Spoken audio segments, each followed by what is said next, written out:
All right, hello and welcome into the show, everyone. I'm Preston Poole. That's Tyler Adams. This is Unadvised here on the Sports Animal YouTube, Facebook, and our very own X account at Unadvised Pod. Give us a follow. Give us a like on YouTube and Facebook as well. We're here talking ball.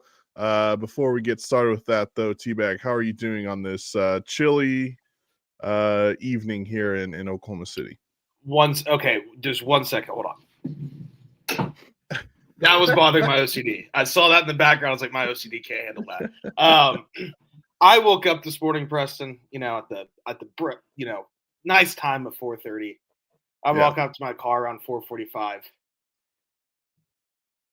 Winter is coming, and it makes waking up 9 months of the year.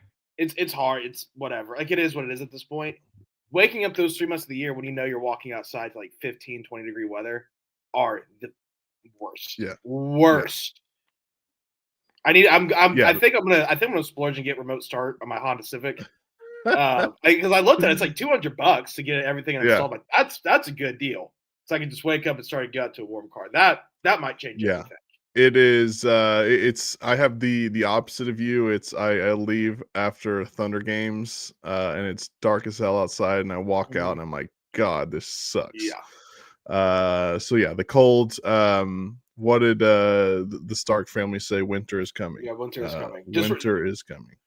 We have all this great football ahead, and then it's February. February sucks. Brace for February. But then March is here, March Madness, St. Patty's Day, and then it's good weather again. So we just have to get through this tough about 3 month stretch. Now it hasn't hit quite yet because we have good weather coming up. But today was a good reminder that hey, this is coming. Don't forget. Yeah, well, and speaking of that, I was at this establishment in Norman on Saturday watching college football. The Notre Dame game was on, and I'm like, is that snow that I'm seeing? And it was snow that I was seeing. So we got some snow football on Saturday. It gets you excited, doesn't it? When you're like, first snow game of the year. A little bit of snow, little bit of snow there. So let's go ahead and get into college football from Saturday. Let's start off with Indiana, number 2 Indiana at Penn State. Now I was out with Curtis at Harry's TV and Appliance for their tailgate that they do every year, and they just kept bringing us food after food after food after food. I had to roll myself out of there to get back into the van and drive back to the office, but I got home in just enough time to catch the end of that fourth quarter in this Indiana Penn State game, and I'm still amazed how that guy ended up catching the football and not putting his left foot down first and making it and be able to score a touchdown there. I'm still amazed by how that happened.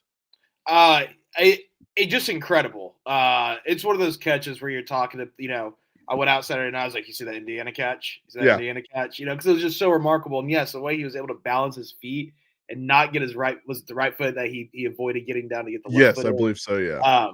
It was like he was hovering. It's like he was hovering. Also, shout out the ref for getting the perfect, you can see his eyes are on the perfect spot, and he got the call right because it was an all-time I have a take. I think we're being a little dramatic. The catch was awesome. The catch was incredible. The play itself could have been against Oklahoma State. Yeah. It's a bad football team, and it's an incredible catch. I think we're being a little dramatic though about Indiana right now, and it's like they almost lost to a 3-5 team. Granted, it's Penn State; they have great. Well, Gus Johnson gave Fernando Mendoza the Heisman after that. With the Heisman for beating a 3-5 Penn State when you almost lost, and it wasn't the throw that was amazing; it was the catch. The catch was so amazing because the throw was iffy. Yeah, I think we're being a little dramatic about the whole thing. It was great. It was awesome. I don't want to poo-poo anything. Yeah. But it was an elite catch, and yeah, Gus Johnson, great call at the time. Looking at it now, it's also like Heisman. Did you really say Heisman? From Fernando Mendoza in that game, 19 for 30, for 218, 19 of 30, I should say, for 218 yards, 1 touchdown, 1 interception. That's not a game where you're like, that's a Heisman game. That's a game where they were leading at halftime 17-7. and then Penn State scores 14 in the fourth quarter, and Indiana has to go down the field and score a touchdown to win the game, or else they, suffer their first loss. Again, great win by Indiana. Whatever, Kirk Cinetti has rolling there in Bloomington, it's working. The culture is working, right? I mean, you talk about two different cultures, right? Penn State, just a losing culture at this point, and Indiana, just the ultimate winning culture. That was kind of the game where, all right, these guys, because again, like as bad as Penn State, their record is, they still have good players on their team. So that for me is kind of like, that's I don't want to say signature win this season for Indiana, but I mean, who else really have they played, Well, they beat Oregon, obviously. That is true. I forgot about that. Yeah, they beat Oregon, obviously. But no, that's what that game was, Preston, is Indiana has the most losses out of any FBS team or any Power 4 team, I think. And it's Power 4 for sure. It might be it's probably just Power 4. No, they were one of the worst. They're horrible. Like, they're ever. horrible. Yeah, they're horrible. And that was a game, Preston, where Penn State's not that good. They have great players, like you said. That's why they're able to stay in it. It's because they have elite players, and they decided to show up on this Saturday. Also, fade Penn State next weekend because I think that was probably the last two were all for those guys. The last 3 games are probably like whatever. But that was a game for Indiana where it's like winners find a way to win, and Indiana's a winning program right now with winners on that team and a winning head coach. Winners find a way to win. They found a way to win. They did. On the flip side, Penn State fans saying, well, it would have been great to have a top 5 win the first home game after James Franklin. That would have been.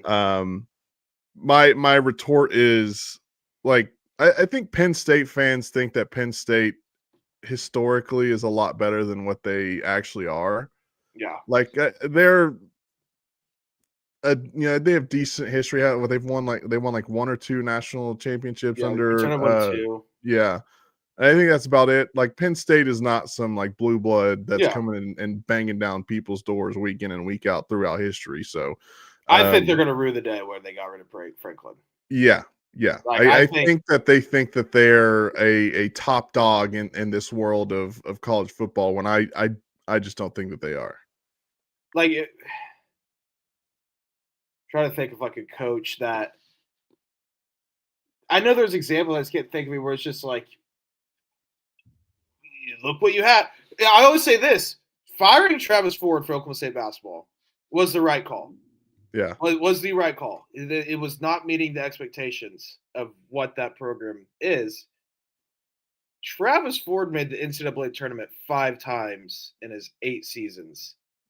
In the 10 years he's been gone, they've made the tournament twice. So it's one of those like, be careful what you wish for. Be careful. The grass isn't always greener. The grass isn't always greener. Sometimes you have to pull the plug and drain. Yes, like again, like I'm not trying to make about OSU basketball right now or anything, but like firing James Franklin at the time maybe seemed like a good move, but then you kind of take a step back and you're like, well, well, that wasn't that bad, I guess. What they're putting out there. Yeah, having winning seasons and making good bowl games, that should be like especially with the 12-team playoff, where it's like you're going to give yourself a chance almost, every year. Exactly. Texas A&M handles Missouri. A&M sneaky might be the number 1 team in college football right now. Is that a hot take, or is no? It's horrible. It's horrible. Yeah, it's horrible. If we cannot have A&M win the final college football game of the year. I'm not even going to say the words for it, but they cannot win the final college football game of the year because they are a dangerous Colts already. You give them that nuclear bomb. No. Yeah. Yeah. Elko's got things rolling down there. Yeah. We must. Got to be stopped. LSU, woof, Alabama. That game, so we were at this bar we were at. They didn't have like their like thing logged into the TV that was in front of us, so I didn't get to watch all of the Alabama LSU game. But I did see at one point in the second quarter it was like 3-0, and I was like, woof. I thought Alabama would run away with one early. Alabama does win 20-9 though. It was death by 1,000 paper cuts, and Garrett Nussmeier and LSU's offense is putrid bad. Just horrible. Horrible. I mean, Alabama, it was one of those things where you could tell Alabama just knew they're going to win the game because LSU wasn't going to do anything on offense, and it was just death by 1,000 paper cuts. Now, do you think this makes Oklahoma fans more hopeful for this upcoming Saturday? I say yeah, because after watching it, I'm like, okay, yeah, you could definitely win against Alabama. Yeah. So yeah. I mean, I thought OU was gonna have a chance before, just because I was saying this morning, I was talking to Carrie this morning, and I was just like, I think those top, 6, 7 teams, maybe outside of A&M right now, just because until we see it, I think kind of the top 6, 7 teams on any given Saturday, even A&M, on any given Saturday in the SEC can beat each other. And that's just kind of how I view it right now. So yeah. John Mateer's got to definitely show up, though. John Mateer's definitely got to show up. And the run game is going to have to show up. OU's D line is going to have to assert their dominance, because the Alabama offensive line, Caden Proctor, is really good, but it's got some holes after that. So they're going to have to step up. Having R. Mason Tollins back this week would be incredibly huge. Yeah, hopefully he has not walked anywhere. They've just got him like a scooter or a wheelchair. They've rolled him around everywhere. They bought him a nice, some just nice furniture and a TV. Like, dude, whatever you need, don't get up. Yeah, just don't move. Let's see. What other game do we have here? Did you see the proposal during the Ole Miss Citadel game? Yes, I also saw the proposal in the Mississippi State Georgia game. I did not see that one. Yeah, they both. It was just, and then it got to the Egg Bowl. Fans decides for both parties. Like, we did this first. No, we did it first. So they got in a big Twitter fight. I got in a little rabbit hole yesterday about it. I thought it was pretty funny. But yeah, shout out Lane Kiffin going out there and taking the picture with him. And then what was the supposed to be the game of the week? BYU at Texas Tech. Texas Tech just beat the hell out of BYU 29-7. That's going to be a rematch, is it not? Here in a few weeks in Dallas or Arlington. Texas Tech's going to kill them again. Texas Tech with Barrett Morin. I mean, they're a really good team. Like, I think Texas Tech has a real shot at making the semifinal. I don't think they're good enough to win a national championship. But boy, do I think they're really, really, really good with an elite defense and a very good offense. I think they're really good. Their one loss was to Arizona State, who Arizona State's really good. They've been battling injury all year, and they're still 6-3, and they've been beat to hell all season. Yeah. Quarterback's up here. Arizona State's a good team too, and that's their one loss with their backup quarterback. I think Texas Tech is really good. I was watching them. I was just like, dude, BYU can't do a thing, and they remind me a lot, Preston. They're a better version of them, I think, but they remind me a lot of the 2021 OSU team, where it's like elite defense, where you just rely on them, and then you're like, offense just do enough, and that's what they do. Just had a better version of what that OSU team did, because they have dogs. Like, the OSU team obviously had NFL guys everywhere, but Texas Tech's got some beasts on that team, on the defensive line especially. Turns out all you need to be elite in college football is for one of your alumni to sell their oil company for billions of dollars. One of your alumni that's a diehard football fan too. That is has the teabag and press and pull mentality. It's like, yeah, give me $1 billion and we're winning a national championship. Exactly. I'll spend all of that billion on a roster. What turned in to be the game of the day: number 9 Oregon and number 20 Iowa. Oregon wins that one 18-16. I thought the Hawkeyes were going to pull it off there. I did too. I was so excited for the 93-yard drive that they had to take the lead. Dude, that was what they got it with 8 minutes left. They went for it on a fourth down. 8 minutes left in the fourth quarter. Iowa gets it. I think it was more like 8:45 or something like that. And you look at it, they're at the Oregon 20 when the 2-minute timeout hits. You're like, they've had this thing for 6.5 minutes, and it was surely they're going to go and win. But Oregon, some late game heroics, they were able to pull it off. That's so. A couple things. That was the perfect Big Ten game. Bad weather. It was. If you look at the score 18-16, it's no, it was awesome. It was an awesome 18-16. It was just tough physical football. It was a perfect Big Ten game. Drama in the fourth quarter. And Oregon, they earned this Big Ten street cred to Yeah. go into, Kinnick Stadium where I bet, it just, we know Ohio State has fallen victim there in the last 6-7 years.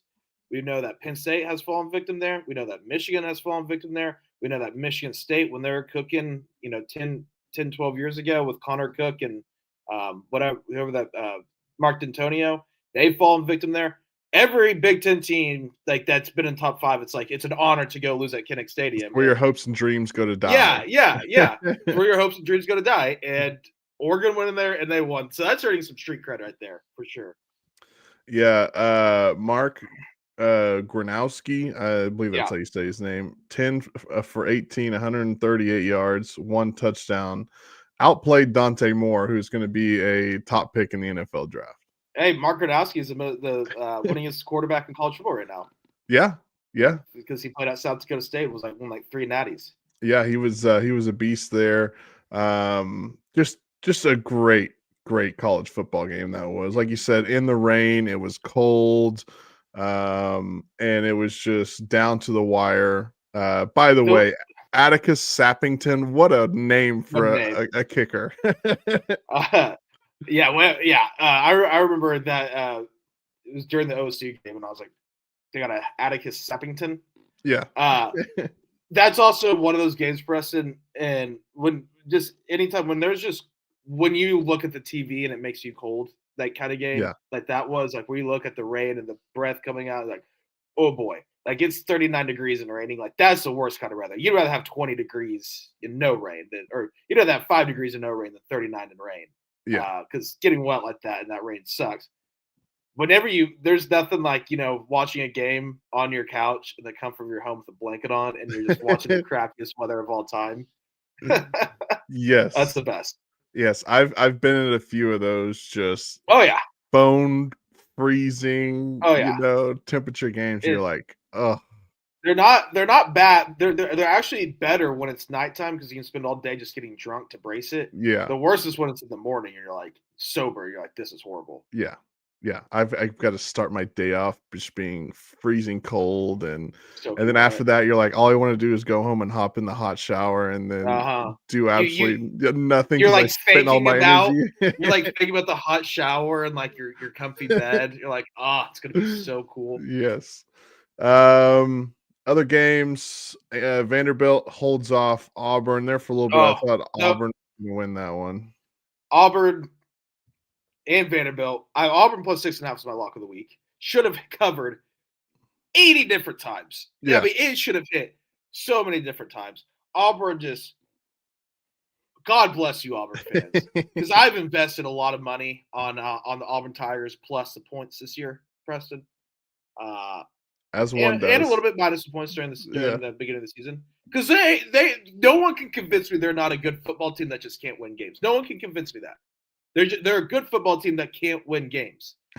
Like they might be the best 3-6. Everyone's like, "Oh, Nebraska was the best 3-9 team ever," like 3 years ago. No, this Auburn team's going to be the best 3-9 team to ever exist.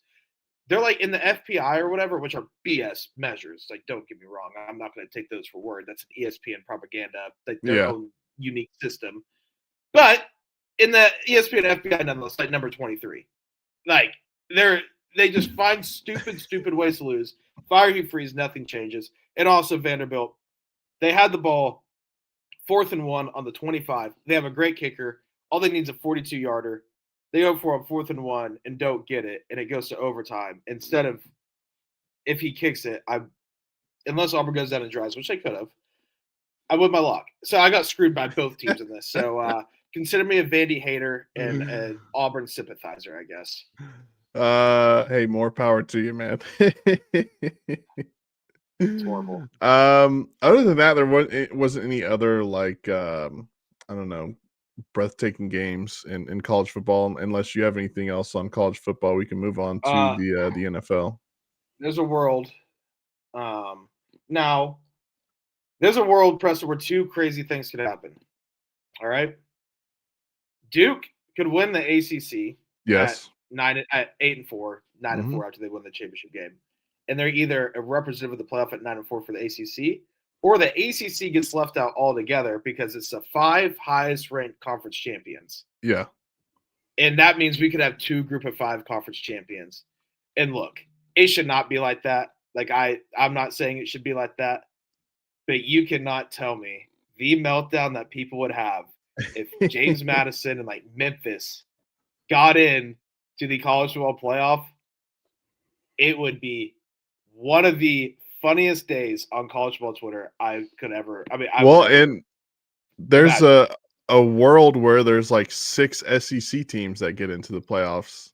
Oh, I think well. they're gonna have to bundle like because the ACC. Because like let's dude, say Texas Tech beats BYU again in the Big 12 championship game. That Those will knocks probably get BYU out of the playoffs. And then there's some other things in the Big Ten that I can't remember off the top of my head. But if that stuff happens, you know, like you're sitting there and you're like, well, there's a bunch of 10-2 SEC schools here that have played great schedules and have good football teams that they could, you know, all make it into the playoffs. Yeah, I think you might just have to start stacking SEC teams and maybe even. I mean, Iowa losing was really good for the SEC actually, because if Iowa won that game and won out, they're going to be in the playoff. But yeah, and then if Oregon beats USC, the Big Ten's only going to have 3 teams get into Ohio State, Penn State, and Oregon. Yeah. If USC wins out, they're going to get in at 10-2. So right now, if you're an SEC fan, like an OU fan or a Texas fan, where you're going to be on the fringe, even if you drop a game, it's possible the 9-3 SEC team is going to get it just the way all this thing's shaking up, because it's getting chaotic, and I'm for it. We love chaos in college football. All right, let's switch to the National Football League, the NFL action from yesterday. Let's just go ahead and start with your Bears, your Chicago Bears. You guys got Brian Daboll fired from the Giants. Sorry, and all the Bears do nowadays is just win football games. They're 6-3, and that feels really good to say. You know, on November 10th, 2025, this deep into the season, you're 6-3. The schedule is about to get really hard.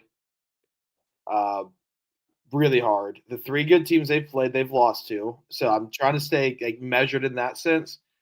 But the Bears have won 4 football games now, where in the past they just simply don't win. I've said this. It's the Raiders game. I've said this.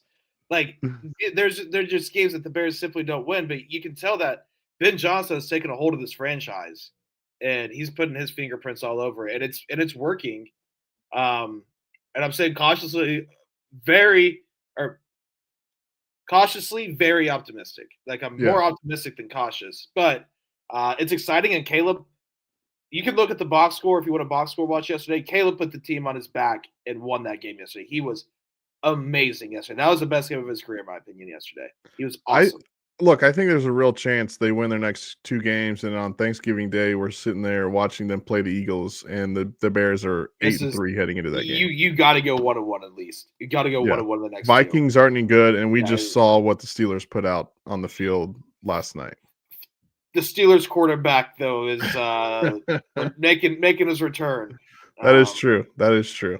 Yeah, and he's, if I know anything about that guy, he's going to have an all-time game, if I know anything. So, yeah, anyone else? I mean, you could put Tom Brady, prime Tom Brady on the Steelers. I'd be more confident than having Aaron Rodgers come back to Chicago. Well, I can tell you he's old and feeble. No, dude, he's not against the Bears. I promise you. It's going to look like 2017 Aaron Rodgers. We'll see in 2 weeks. 2 weeks' time. We'll see. How about this final score? Just when we thought the Dolphins were dead, they come back alive and beat the hell out of the Bills 30-13. Are the Bills bad? Like I think injuries are yeah, but you don't lose to the Dolphins 30-13. Yeah, and Josh Allen, like, I mean, how many picks did he throw? He threw one like right to a defender. He only threw one, so yeah, he threw that one like right at a defender, and he still had 306 yards in that game though. Yeah. I mean, Josh Allen's still incredible. The Patriots, I know we're probably about to talk about that game, but they're taking a stranglehold on that division right now, on the AFC East. And it's going to be it's actually going to suck if the Bills don't get to host a playoff game in their final season at that stadium. Because I was very like, all right, let's maybe they'll get top 2 seed, host the AFC Championship game, go to the Super Bowl in that you're getting fairy tale. I can only imagine what the people of Buffalo were feeling, but it's going to suck if they're a wild card and we don't get to see that stadium in the playoffs one last time because that place would be all-time football environment. Oh yeah, that would be absolutely awesome. No, you're 100% right. What else do we have here? Let's see. The Ravens beat the Vikings 27-19. The Ravens are getting healthy. We'll see if they can. I mean, they're going to have to win a bunch of football games at this point to come back and do that. I trust John Harbaugh and that organization with Lamar Jackson to figure it out. I've never been down to the Raiders or the Ravens. Like starting 1-4, whatever it was, like not ideal. Yeah, not ideal. But if you guys get healthy, you're going to figure it out. Sure. Yeah, no, they've bounced back. How about the Browns and the Jets? 27-20, the Jets win. That's the first I'm hearing of this. Yeah, that's the first I'm hearing that the Jets won that game. Yeah, because I mean, so the way my TV was set up on my TV viewing was set up on Saturday was OSU basketball made TV. Yeah. I was kind of flipping back and forth between Bears and OSU basketball.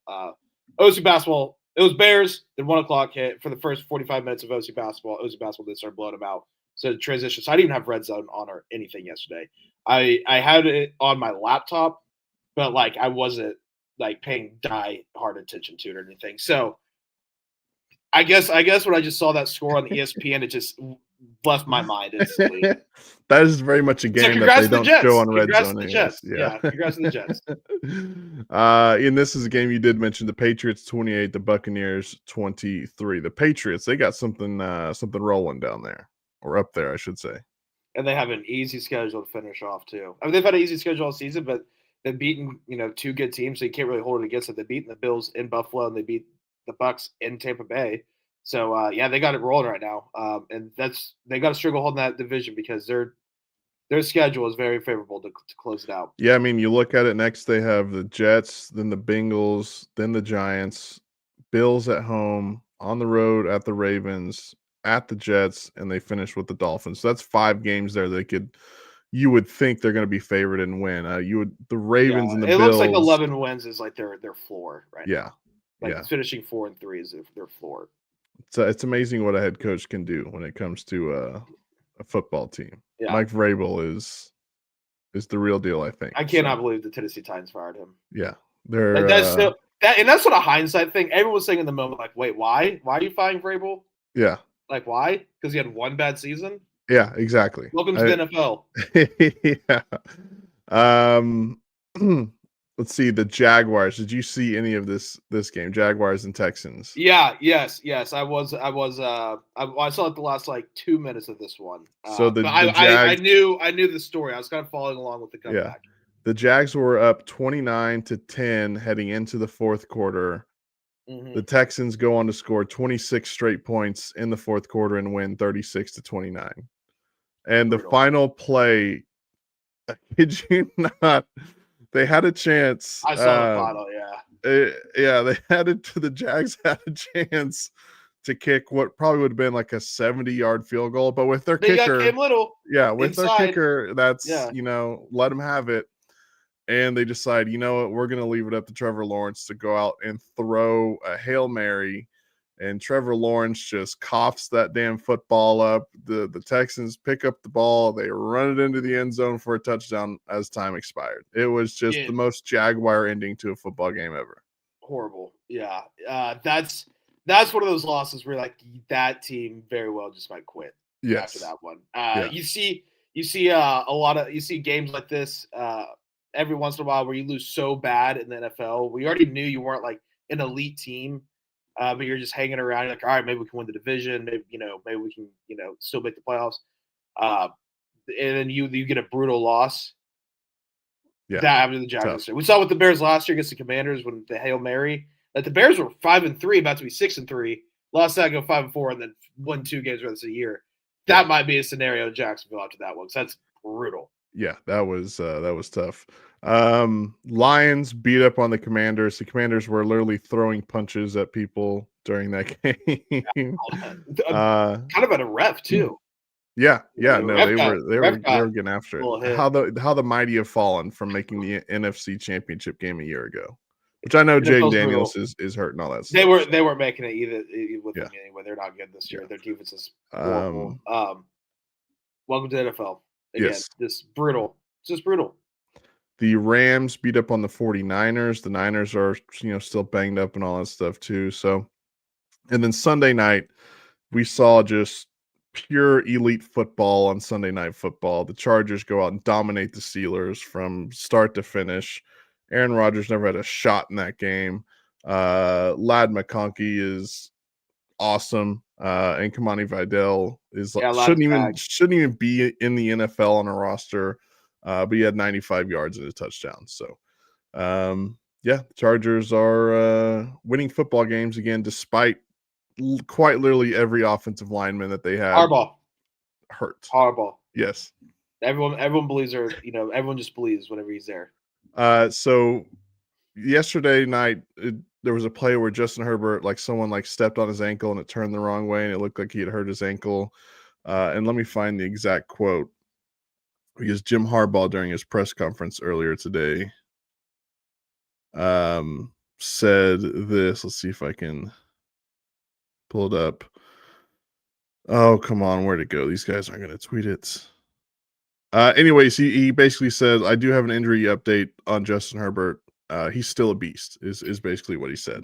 So love that from my head coach. Do you think John, or do you think Jim's met Madison Beers yet? You think he's Probably gonna? not. You know how you gotta, you know how it's like you gotta introduce the parents. You start with the friends and you go to the Yeah. parents and stuff. And then Jim Harbaugh. Yeah, you think Coach Harbaugh is like final boss? It's like whenever you Yeah. meet Jim Harbaugh, that's whenever it's serious. Yeah, maybe. Coach. I mean, she's always at the games, so there's a good chance. There's a good chance. Chargers and the Jaguars on Sunday, so that should be a decent game in that one. All right, let's go ahead and talk about our Oklahoma City Thunder. The Oklahoma City Thunder coming off of a win yesterday evening over. Why am I blanking on who they won? Memphis, the Grizzlies. That's bad whenever you are literally working a game and you forget who they play. Beat the Grizzlies 114-100. They had to come back in that one. They were down like 20-something points in the first. Mm-hmm. Came back. Shea had a great fourth quarter, and the Thunder, all the Thunder do is win. They've only lost one game. That was on a terrible back-to-back against the Trailblazers, but they're 10-1 and they are rolling right now. If you go 10-1 this whole season, I think it's like you go 74-8. Yeah. So take it. Never a doubt. I know they're down 20, but as long as number 2 is on that basketball court, I don't care who else is around him. As long as you got number 2, I am confident. I am just purely confident that they're going to win a game. They may not. We've seen them lose games before. Whatever, I was like, they're going to win. But this is the first time, and it started last year. But then last year was cautiously, it's like, and then they finally win the championship. So now you're at the point where like they did it, and now I can just dive in. Yeah. This is the first time in my life, Preston, where I am watching my team play, and there is just not a doubt in my mind that they're going to lose. There's just not a doubt in my mind that they're going to lose. Again, they might lose. Obviously, in basketball, you lose. But literally until that clock hits 0, or it's like impossible for them to come back like a 20-point game with 90 seconds left. Yeah. I am dead confident they're going to win. And it is the best feeling in the world to have that confidence in the team. It's like, no, they're going to win. Just watch. And then they do and every the time. Crazy thing is that they're doing all this and they don't even have their second best player. They've been banged up here and there like all season long, and they're still just going out and kicking people's ass. You have AJ Mitchell, who's a second-year player. He's averaging 17.2 points per game. Yeah. He's played. He's probably with 6 men of the year. You might have the 6 men of the year with the MVP, and then a defensive player of the year candidate, Chet, with Yeah. another All NBA guy and three all defensive guy. It's just an insane roster. It's just Yeah. insane. And I've got delusional takes ready to go. Like they're not delusional because nothing about this team is delusional. They're great. They are nothing but great. But I'm gonna tabletop them for more maybe like our February conversations. You know, when the sports Yeah. really die out. And I got some stuff I'm brewing in my mind that's just radical. I say. Isaiah Joe's gotten healthy. He's averaging 15 points a game. He let it fly the other Damn, night. he's I been great. forget who it was against, but I mean, I think he shot like 10 threes and made 7 of them, Mm-hmm. or 8 of them. So he's been rolling. We're going to get him into the 3-point contest this year. I've got a feeling. So yeah, the Thunder, they're just on a roll. Up next for them this week. Why does it do this? This schedule on ESPN stuff is It's terrible. Warriors tomorrow, Lakers Wednesday, and then Charlotte on Saturday. So I mean, look, they probably just went on one of their tougher like road trips of the season, like travel wise, right? Going out to LA, then Portland, then back to Sacramento, then all the way to Memphis. And they lost 1 game. Yeah. So by 2. they're going to be pretty damn good this year. They're going to be pretty damn good. I'm just going to say a number, and y'all can analyze it how y'all want. 70. 70, you think? Yeah, I mean, look, it's possible. Once everyone's I don't want to healthy. get. I don't again. This they don't lose. They don't lose. They don't. They're very good. It's gotten to the point now where Gideon Hamilton is wanting to make bets on if the Thunder lose 2 games in a row. We're gonna have to get like a face tat or something at the point he at the rate he's going. He's like, he's getting crazy out there with these bets. He told me the other day. He's like, I was thinking about making a bet that if the Thunder lose a game by double digits with Shea on the court at any point this season, like something like I forgot what it was. I was like, I mean. It might be a game where they lose by 10 points. Like that's not crazy. He's got a corduroy 3-piece suit that he's gonna wear at some point. And have you seen to a pregame, to the arena? Yeah, it's not like he has to work the studio for no. Yeah, no. And then I'm assuming you've seen the movie the Christmas Story with Ralphie and the kids and all that, right? So I haven't seen it, and the guys in the Morning Animals really want me to watch it, so I'm refusing to watch it. Well, you're not missing much because it's the worst. It's the worst Christmas movie there is, and that might be a hot take, but I hate the movie. But there's a scene where Ralphie's wearing a bunny costume to where like it's just a pink bunny costume, and all you can see is his face. And Gideon says that he has one of those. And at some point, I forget what the bet was, but he's going to wear that to a post game show, if the bet hits or whatever. So, yeah, things are getting pretty scary on our end. We had to do smelling salts the other day. Nice. You guys have any lying around? You have to ask Matt Ravis. Okay. You have to ask Matt Ravis. He was the one that purchased them, and I needed it though. It cleared me up pretty good. I needed it. So I'm seeing. I googled the suit. That's great. Yeah. So that will be happening potentially at some point. All right. You got anything else before we wrap this thing up? I'm not going to root against the Thunder at all, but it would be a good silver lining if something like we had to go through a bad 2-game stretch or something, and that was waiting for us. Gideon has to wear that to Lively Gearworks. Like if the Thunder lost 2 games in a row, it's like, all right, we do have a silver lining with all of this. Yeah, no, 100%. Sometimes you have to root for chaos, right? Let chaos reign. So why not? All right, that's gonna do it for us. We'll probably put out a pre-recorded episode later in the week because I've got Thunder games going on, but I've got some time during the day that we can sit and record an episode. So we'll probably put out a recorded episode later in the week. Other than that, we've got Thunder basketball this week. We've got OU football, OSU football is back. If that's your cup of tea these days. Real quick. Basketball. OSU basketball. Yeah. Watch out. They're not. Look, I'm not going to sit here and tell you they're going to win the Big 12. The Big 12 is a gauntlet, but Yeah. I've watched this team play three times against Auburn in an exhibition, against ORU, and against A&M. Against ORU and Auburn, they were missing a bunch of their best players. Yesterday, they're still missing two. They got Isaiah Coleman back. Still don't have Anthony Roy back. They are so good at playing basketball. 2 games in, my expectation, Sweet 16. That's all I'll say. That's all I'll say. I'm getting to a Sweet 16 point. Well, They're good. They're good, and I'm excited. I'll leave the college basketball up to you until like March, or no, probably like the end of February hits. Because I will not be watching really any college basketball. I'm such a hypocrite when it comes to sports because I have not paid attention to college basketball. I mean, I'll watch OSU and I'll watch Big 12 like here and there, but it's obviously Thunder and NBA like primarily. Preston, I caught myself reading like athletic articles yesterday about college basketball. I'm the biggest college basketball hardo in the world right now because my team is good. If OSU was bad, would I be a college basketball fan? Hell no. But they're good, and I'm going to be all in on college basketball this season. Yeah. Speaking of college basketball, OU got their butts kicked at Gonzaga on Saturday. So, but it's Gonzaga. What can you do? What can you do? That was it. I was at Gonzaga, right? Too. Yeah. Like in Spokane. Yeah. Not much you do.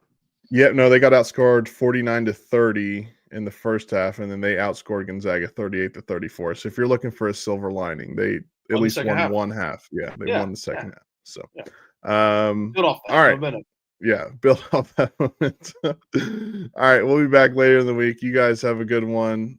Be safe, and hopefully we warm up for a little bit here in the coming days. But we'll talk to you next time. See you.